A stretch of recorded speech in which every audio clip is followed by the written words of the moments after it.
Welcome, everybody. Welcome to the What the Football channel. This is the BHN Scrubber Show. And on today's show, we're going to be reviewing the Washington Commanders versus the Carolina Panthers and a big win.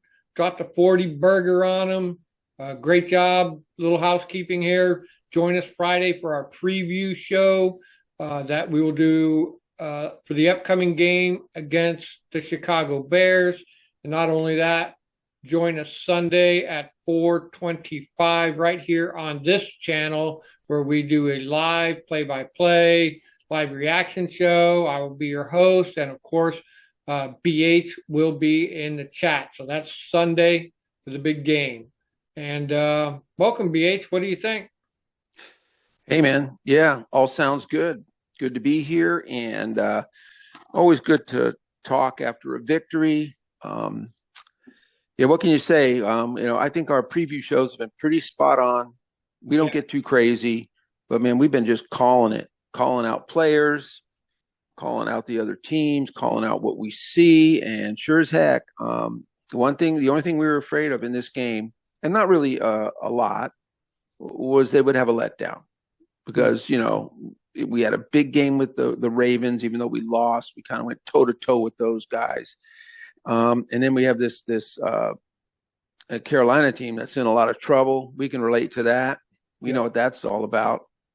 But they didn't let up. Everyone's like, we talk about when they talk to Jaden about, he doesn't look at the personalities, the team's record. I have a job to do. I have a scheme. I run my scheme. They give me the game plan. I run my game plan. I don't think about all that other stuff, So it's almost like it's built in. Obviously, there's letdowns out there.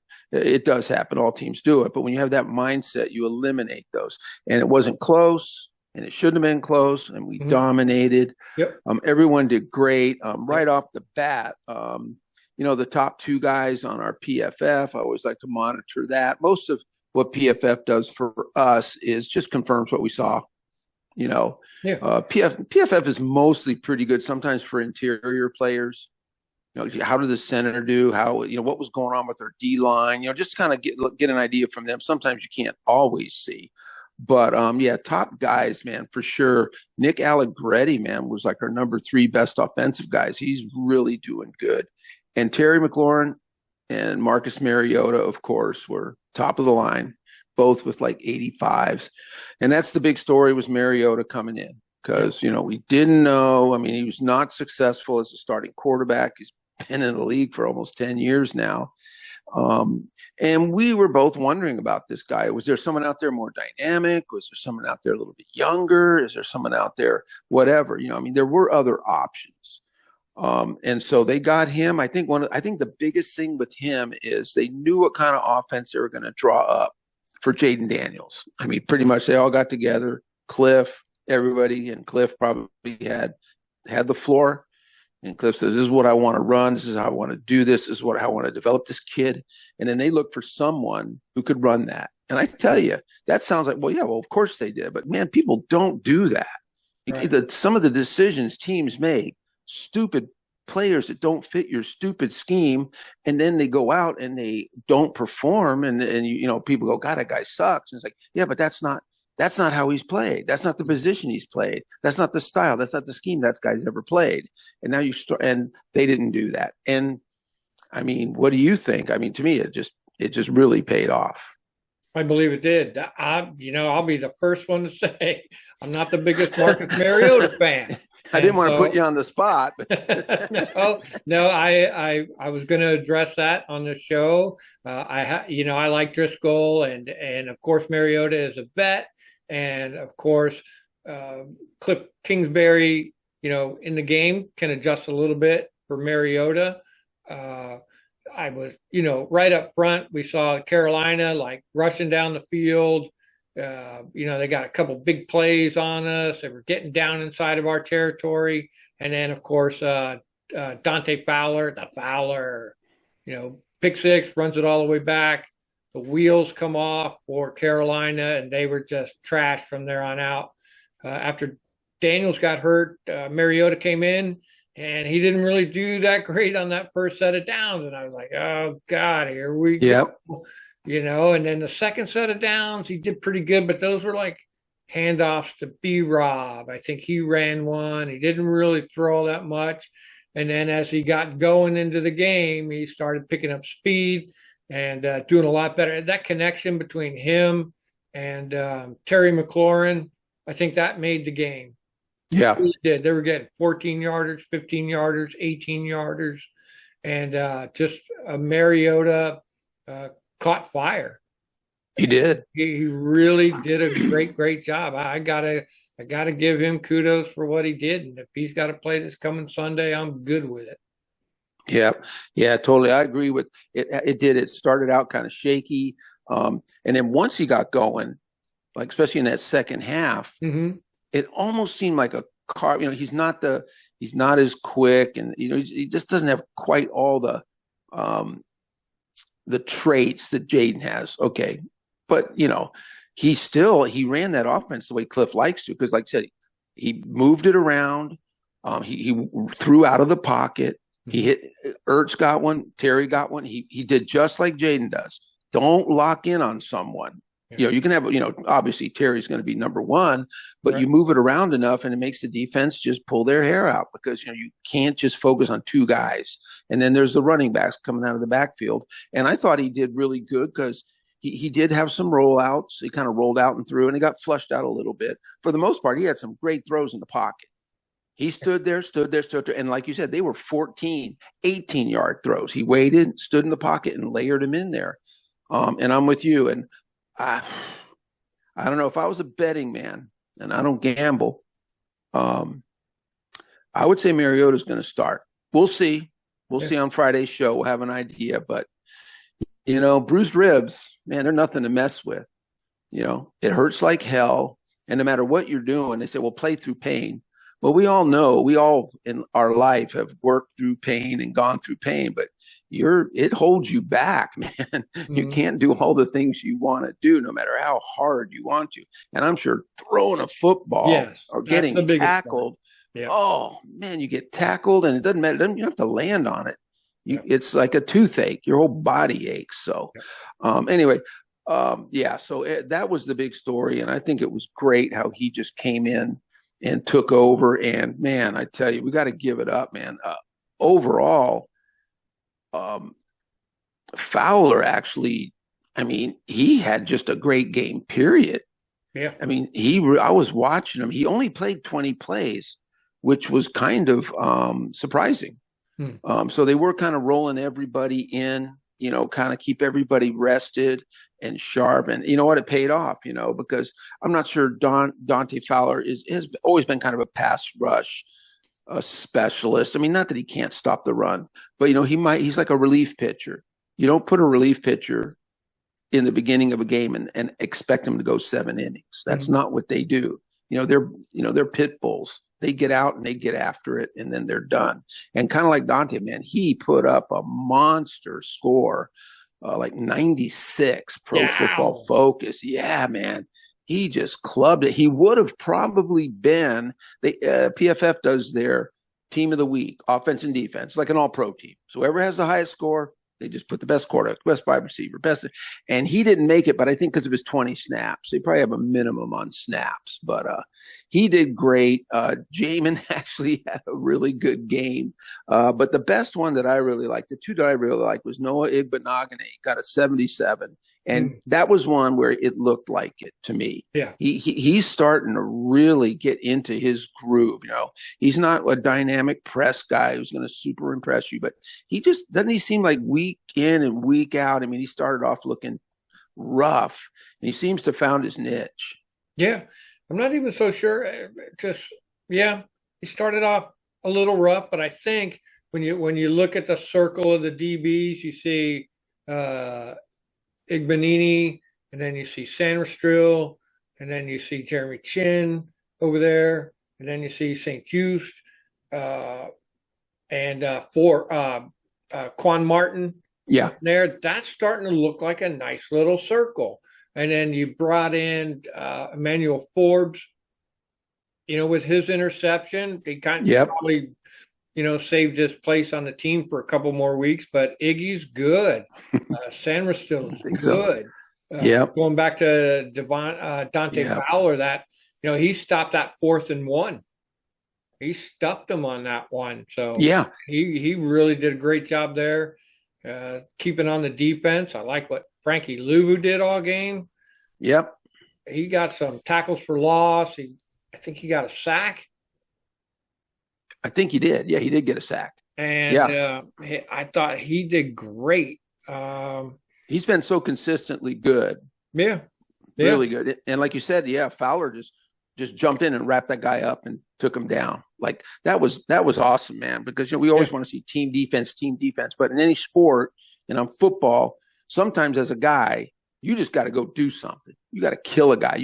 A running back has to break and go, and that's what he did. And Mhm. speaking of Mike Sainristil, I mean, he shot an 82 PFF. Nice. Man, he started off his first game was a 39, and Yeah, then he got burned. I think he got a penalty in that very first game, but he's a rookie. yeah. And but then he got a 50, and then he does nothing but 70s, and now he just peaked at an 82. So he is just Nice. he's fitting in. Iggy's fitting in, and then so anyway, a lot of good news there. I will just say a little bit looking at the game and watching their O line did pretty decent, believe it or not. They had some issues with their right tackle, but interior they did good, and that's kind of where we suffered, according to Pro Football Focus, because our two lowest guys were Jerzon Newton and Fedarian Hmm. Mathis. Yeah, they struggled. Now, Deron Payne did really good, so that's good, and Fa did good, but Fa I didn't get to see enough.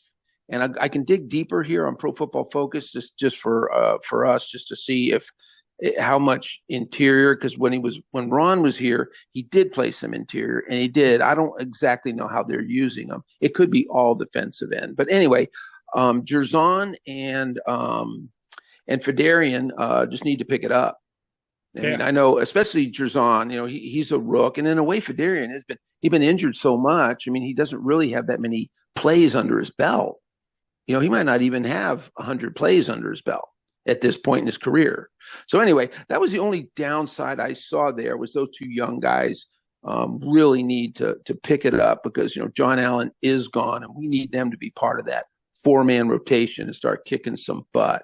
So, but yeah, Yeah. everyone else though, gosh, it was just, I was just happy to see everyone. And I got to be a big, I tell you, man, a guy who has really been great for us. Some of these veterans we brought in, obviously Bobby Wagner, Eckler, but was Zach Ertz, man. Hmm.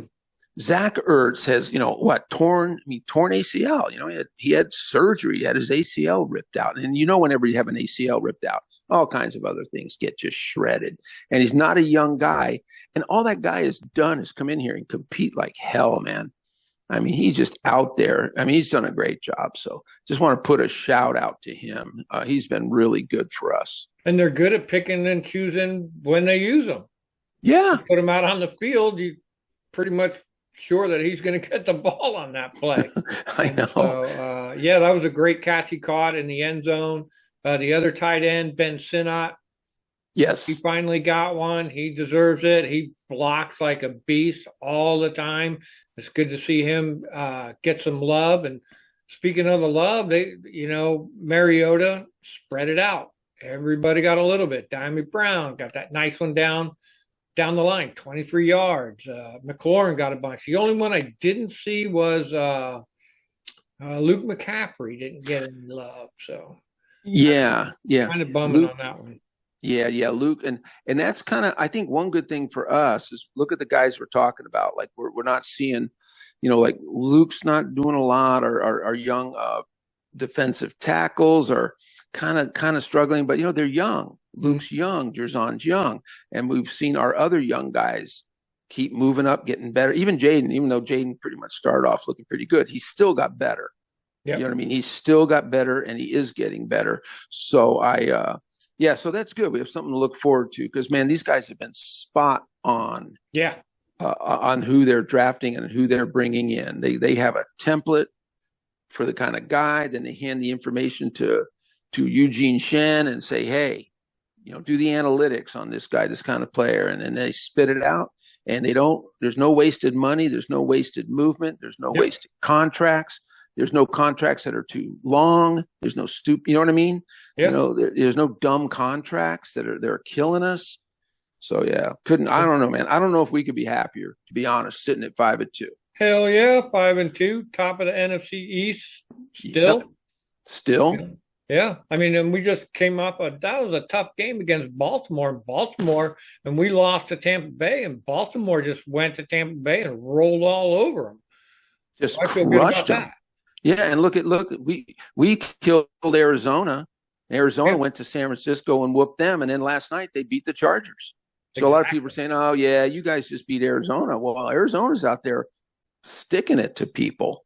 And Cincinnati, even the Bengals, man, the Bengals were a tough game for us, and we won that game in Cincinnati. And the Bengals took Baltimore down to the wire. Yeah, I remember that.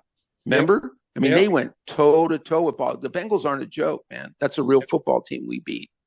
So we're you know what, you gotta play who's on the schedule, man. And what I'm glad is some of these lower echelon teams. We don't do like we were doing with the old regime, where you just play down to them. Where they did that a ton, dude. They'd play up to the Eagles and hold them to a good game. Then the Giants would come in with half their roster out and then lose.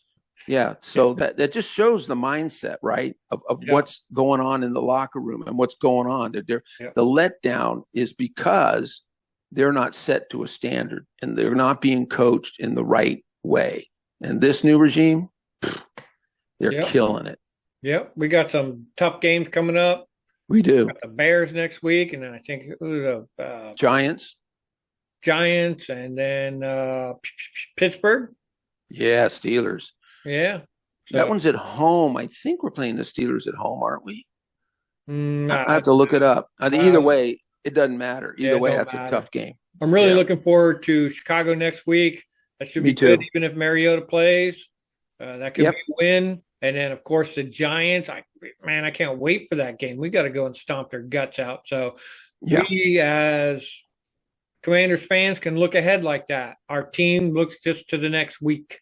And I hope they're just focusing on what's coming up next week. And that one's at home as well. Yes. Right? Bears at home. On CBS, and I'm going to get to watch it and call the game. So join us for that. Please do. It's a lot of fun. We have a blast. We really do. Got great group. Yep. A lot of fun. All right. We covered all? We did it. All right. Great win for the Commanders. Great win for us. And we'll say thank you, everybody, and see you on Friday.